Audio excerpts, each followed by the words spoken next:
Y gracias por venir tanta gente después de comer, lo cual...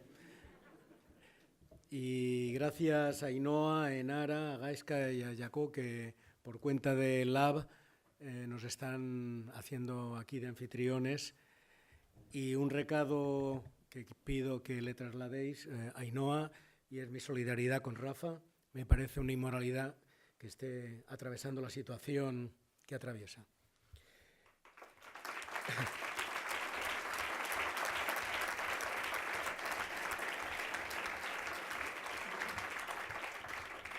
Y luego deciros que aunque no soy de vuestro sindicato, no vivo aquí, no sabéis lo que me ha alegrado leer esta mañana el periódico, viendo que sois una fuerza que va consolidándose y avanzando.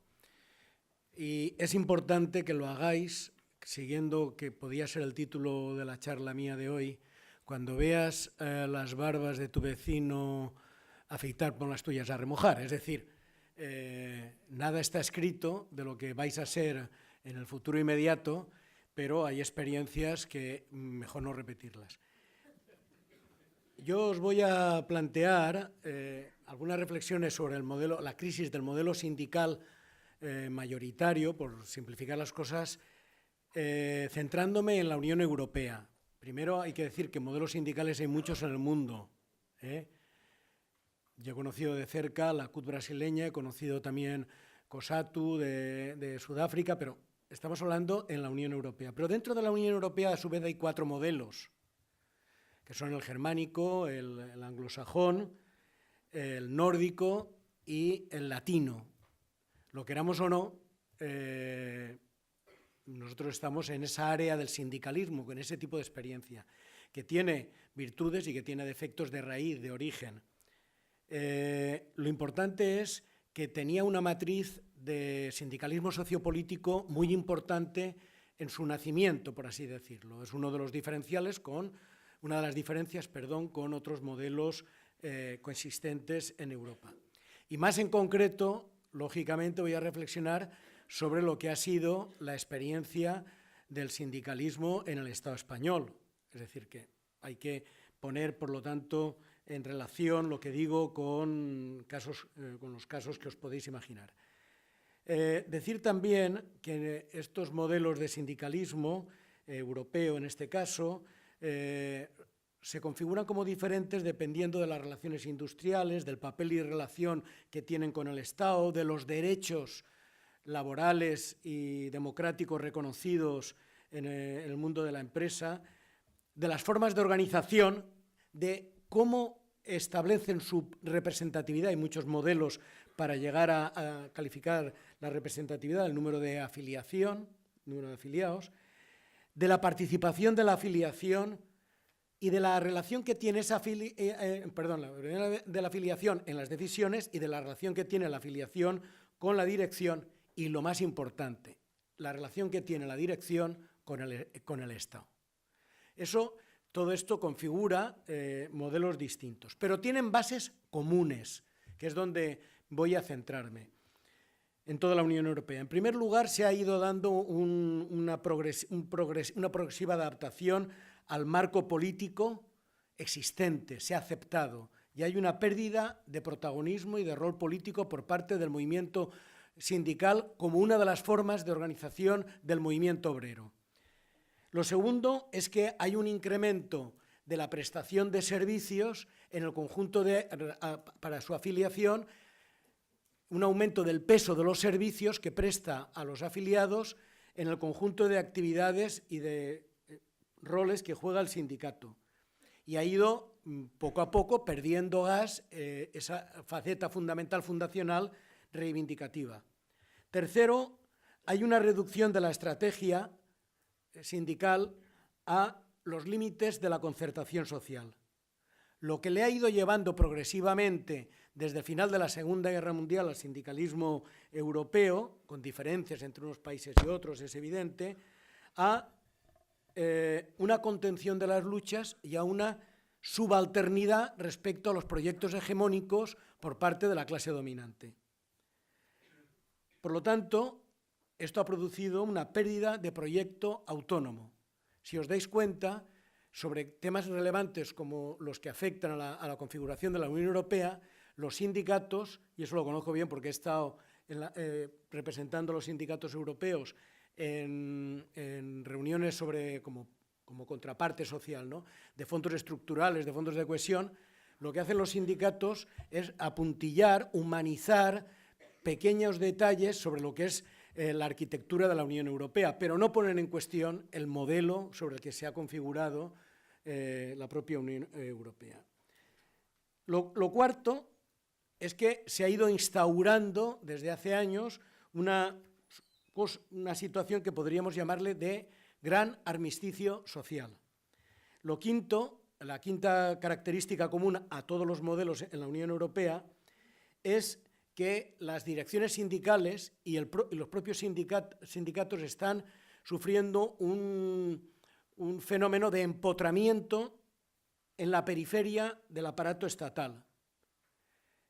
Es decir, empiezan a formar parte de los consensos, en ese sentido, que permiten la estabilidad de la dominación y de la explotación. En sexto lugar, hay una reducción, por lo tanto, de forma consecuente con lo anterior, de la función del sindicato a la gestión del pacto social. O sea, esto es la nota dominante. Eso no quiere decir que no haya luchas, eso no quiere decir que no haya enfrentamientos, quiere decir que la estrategia fundamental, y el papel es la de la concertación, la estrategia fundamental es el papel que se da a sí mismo la dirección es la gestión. En séptimo lugar, cada vez en los sindicatos pesa más la dirección. Bueno, la dirección en cualquier organización pesa muchísimo, eso no, vamos a ver, no vamos a inventar la pólvora, pero de forma desproporcionada en lo que debería de ser la asociación de las y los trabajadores, cada vez más pesa la opinión, es determinante, de la dirección.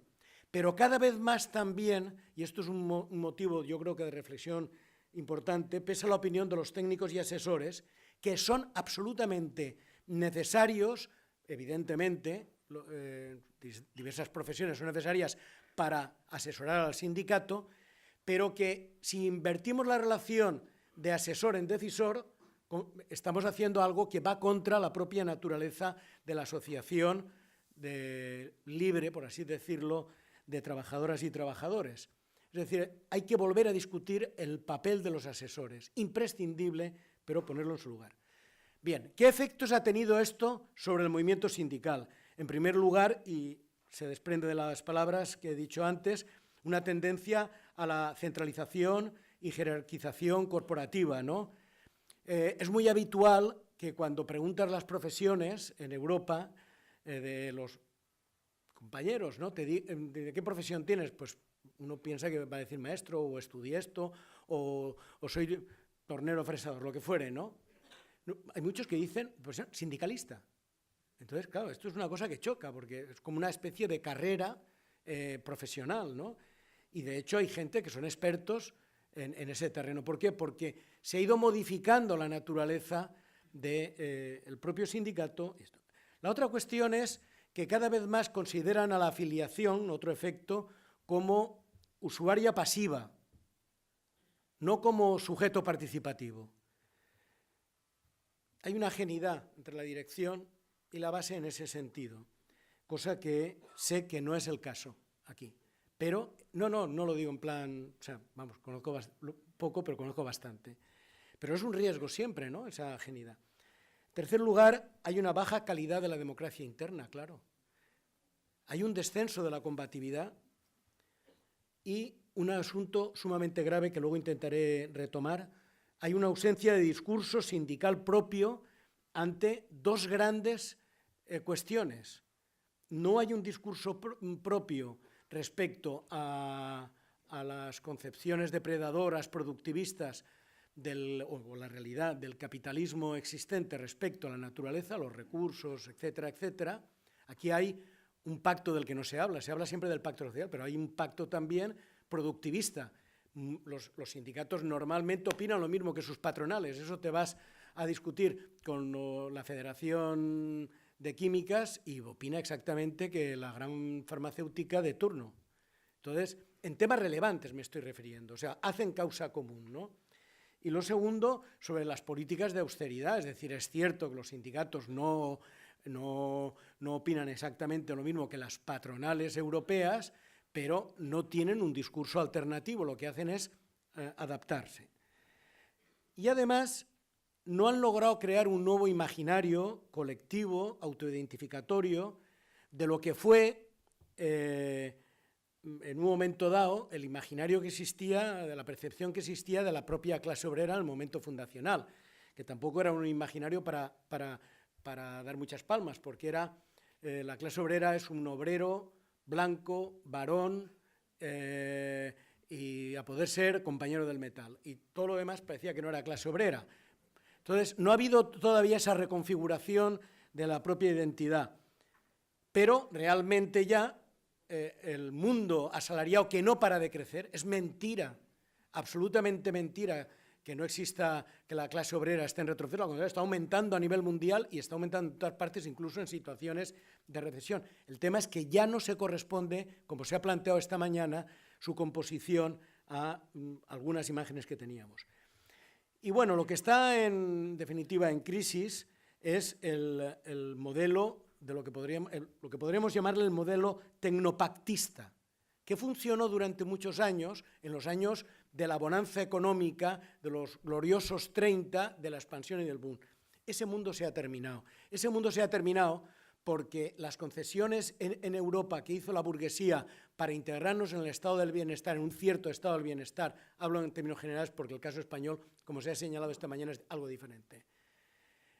Venía, en primer lugar, porque estaba el peligro revolucionario, no era una utopía pensar, había habido profundas movilizaciones de la resistencia en Francia, en Italia, en Grecia, la memoria de la revolución rusa estaba cercana, eran los años de la revolución china, cubana, en fin.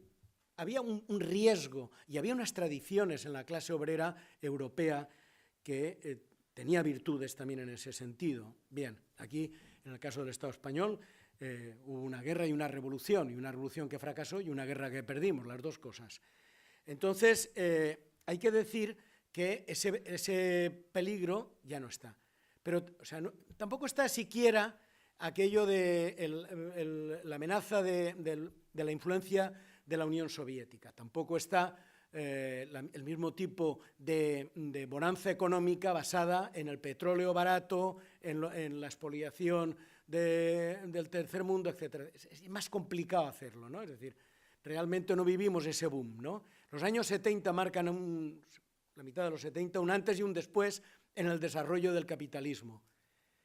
En ese capitalismo las políticas keynesianas, las políticas de aumentar la demanda para que el negocio funcione, dieron su resultado.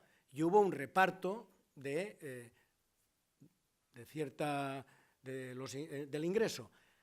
Pero en este momento se ha terminado. Y se ha terminado porque la misma burguesía, cuando vio los fallos que estaba teniendo ya, o las fallas que estaba teniendo el sistema, cambió absolutamente a nivel mundial, y es cuando nace el neoliberalismo. Es decir, Thatcher y Reagan imponen un modelo, una fase de capitalismo diferente, no puedo detenerme en ello, pero que ya lo que no contempla ese modelo es la necesidad de mantener el pacto social. Y aquí hay una primera cuestión que los sindicatos europeos no se han enterado todavía, y es que el contrato ha sido unilateralmente roto y no volverá. Ese contrato es algo que deberían de plantearse seriamente. Ese contrato ya no es necesario para la burguesía. Por lo tanto, nos encontramos en un escenario en el que de nuevo los sindicatos tienen que plantear pasar de gestores a actores.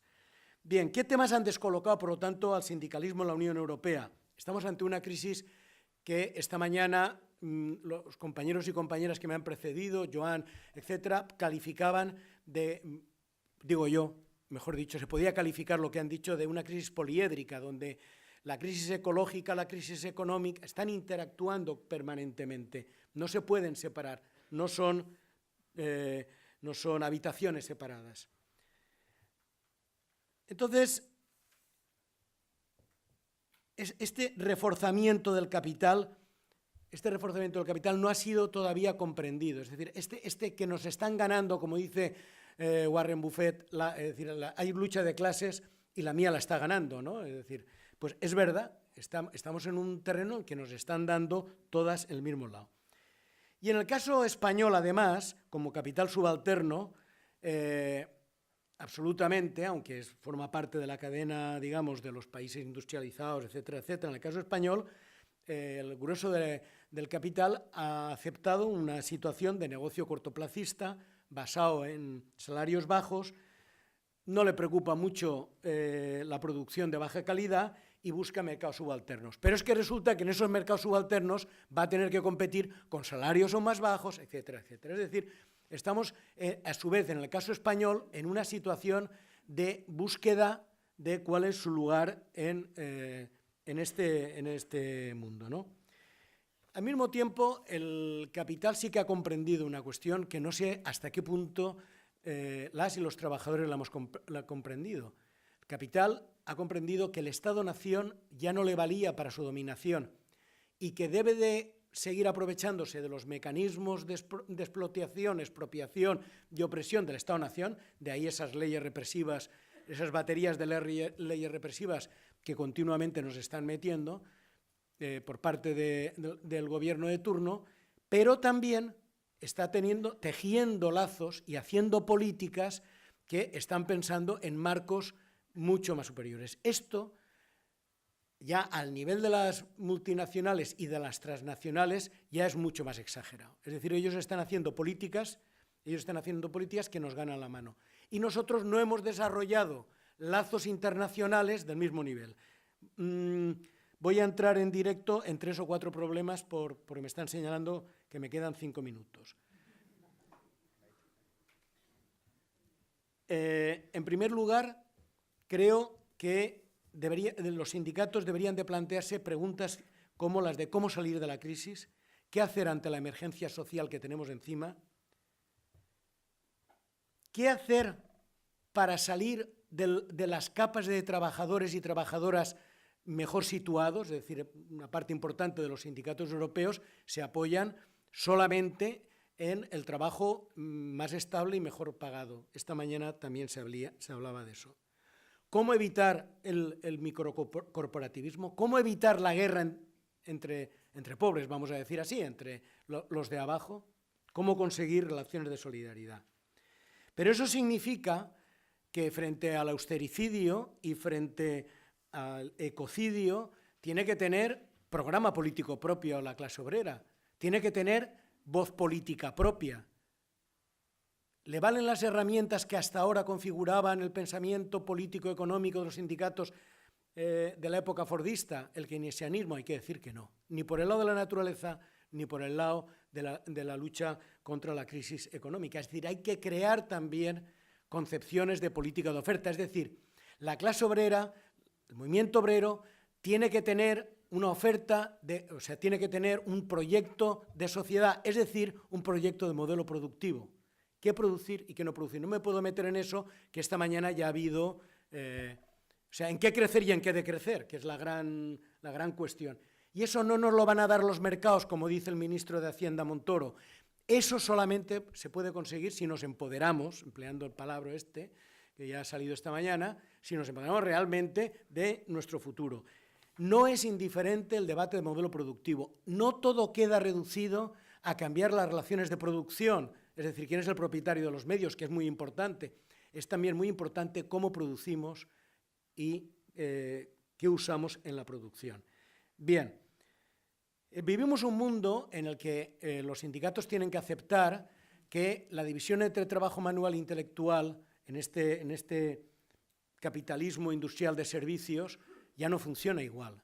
Es decir, ya hoy en día gran parte de los trabajos requieren ser un buen usuario, como bien sabéis, en procesos industriales fuertes, un buen usuario de los medios informáticos. En definitiva, tienen que incorporar todo eso, pero sobre todo tienen que incorporar una cuestión, que es la siguiente. El capital ya no realiza el proceso de valorización de la misma manera que en el siglo XX. El capital en el siglo XXI, en la organización de la producción, etcétera, tiene características diferentes. En primer lugar, se valoriza en toda el capital ya no está dividido tan dividido. Es decir, no es que hay un capital financiero malo que agreda un capital industrial bueno, no, están perfectamente interpenetrados en los mismos consejos de administración y abarca la cadena de financiación, extracción, fabricación e distribución. Segundo lugar, el modelo de empresa ha variado sustantivamente al que tenemos normalmente en la cabeza. Esta mañana se ha estado planteando, pero quiero señalar, ya vivimos un mundo de matriz, filiales, principal, ¿cómo se llama? Subcontratada, central, proveedores. Es una gama, es una red, son empresas red ya, y además las formas de localización de los centros de trabajo han variado sustantivamente. Es decir, lo que podríamos llamarle distritos, los polígonos industriales, distritos de oficinas, centros comerciales, son bien diferentes a los que vivimos en el siglo XX. Y además, el capital actúa con una lógica internacional y transnacional. Bien, frente a eso, y ya voy terminando, para tranquilidad de Gorka, para eso significa que nosotros nos tenemos que reorganizar, cosa que la Confederación Europea de Sindicatos y la Confederación Internacional de Sindicatos no está siendo suficientemente consciente. Tenemos que ser el espejo de ese modelo de capital, el espejo contrario del modelo de capital. No podemos subestimar la necesidad de una organización sindical que, por supuesto, tiene que estar en el centro de trabajo. Eso es el sindicalismo de proximidad. Pero eso ya no basta. Es decir, hay que dar un salto más hacia adelante en esa especie de réplica espejo que hay que articular, pues comités de empresa supranacionales, coordinadoras de sectores, coordinadoras transnacionales. Es decir, hay que estar atentos a nuevas formas de internacionalismo práctico desde nuestra realidad. Vosotros tenéis una realidad de sindicato nacional, pero justamente por eso, como sindicato nacional, necesitáis, en mi opinión, si me permitís que me meta donde no me han llamado, necesitáis esa otra dimensión de colaboración a nivel internacional, hay que crearla. Bien, ha sido para la gente que vivimos en Madrid realmente una experiencia fuera de serie, cómo las empleadas y empleados públicos, fundamentalmente de la enseñanza y de la sanidad, han sabido superar las limitaciones del sindicalismo que tenían. Estoy hablando de la experiencia de las mareas. Cómo han sabido unir la defensa del servicio público con la defensa de los derechos laborales. Cómo han hecho deliberación democrática participativa para tomar todas las decisiones. Y cómo han hecho una alianza, o como le queráis llamar, entre la dimensión sindical, el conflicto de clase, la profesional y con la ciudadanía usuaria. Esos son modelos que a lo mejor tenemos que ir pensando, en este caso es del esto público. ¿Cuáles son, por lo tanto, los retos del sindicalismo? Son enormes. En primer lugar, ya lo he señalado, poner por delante la política de cooperación frente a la de competencia entre las gentes de abajo. Eso es fundamental. En segundo lugar, ser capaces de incluir las nuevas realidades del precariado, de la gente sin vínculos estables con una empresa, de una juventud que no entra en el mercado de trabajo o entra muy dificultosamente. El sindicato se tiene que plantear ese tipo de temas. Y lo más importante, junto a crear nuevas vías para la democracia desde abajo, para que la gente se sienta decisora, es plantearse como gran objetivo la construcción de nuevos sujetos políticos, sindicales, colectivos. Bien, yo creo que con esto ya he consumido toda la paciencia de Gorka. Gracias.